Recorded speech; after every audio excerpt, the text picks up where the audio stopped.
আকারে পৃথিবীর ৩৫ গুণ। সম্প্রতি মহাকাশে তেমন একটি বিশালাকায় গ্রহের খোঁজ পেয়েছে নাসা। নতুন কোন নক্ষত্রমণ্ডলে নয়, চেনা পরিসর থেকেই তাকে পাওয়া গিয়েছে। এতদিন যে নক্ষত্রের জগতে দিনরাত নাসা নজর রাখত, সেখানেই লুকিয়েছিল এই গ্রহ। কিভাবে এতদিন সে নজরের আড়ালে ছিল তা বিজ্ঞানীদের রোমাঞ্চিত করেছে। সূর্য থেকে ১২৭৯ আলোকবর্ষ দূরে রয়েছে কেপলার 139 নামের একটি তারা। এর ভর সূর্যের চেয়ে প্রায় ১০৮ গুণ বেশি। কেপলার স্পেস টেলিস্কোপের মাধ্যমে এই নক্ষত্র এবং তার চারপাশের গ্রহগুলিকে পর্যবেক্ষণ করে আমেরিকার মহাকাশ গবেষণা সংস্থা। সম্প্রতি সেই কেপলার 139 এর সংসারেই মিলেছে নতুন গ্রহের খোঁজ। বিজ্ঞানীরা তার নাম দিয়েছেন কেপলার 139f। আমাদের সৌরজগতের সবচেয়ে দূরের গ্রহ নেপচুন। কেপলার 139f নামের গ্রহটির ভর সেই নেপচুনের প্রায় দ্বিগুণ। পৃথিবীর চেয়ে এটি প্রায় ৩৫ গুণ বড়। নিজের নক্ষত্রটিকে একবার প্রদক্ষিণ করতে এই গ্রহের সময় লাগে ৩৫৫ দিন।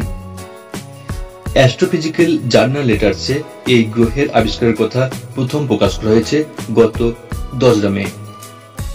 নাসার কেপলার স্পেস টেলিস্কোপ মহাকাশে গত ৯ বছর ধরে সক্রিয়। প্রায় ৩০০০টি গ্রহ আবিষ্কার করেছে এই টেলিস্কোপ। কিন্তু কেপলার 139 নক্ষত্রের সংসারে প্রথম থেকেই ছিল নতুন গ্রহটি। এতদিনে একবারও কেন নাসার ক্যামেরায় এর উপস্থিতি ধরা পড়ল না?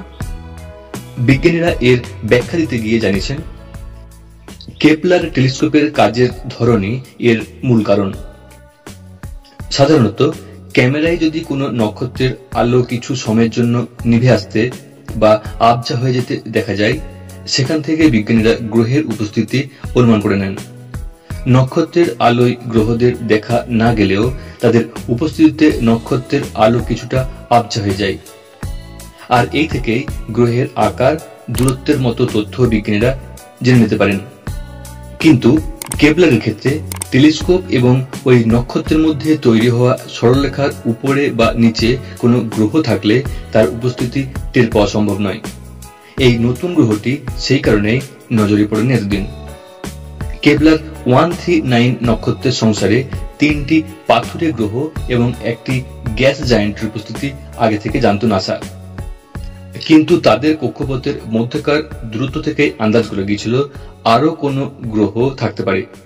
এবার সেই লুকিয়ে থাকা গ্রহটি খুঁজে পাওয়া গেল।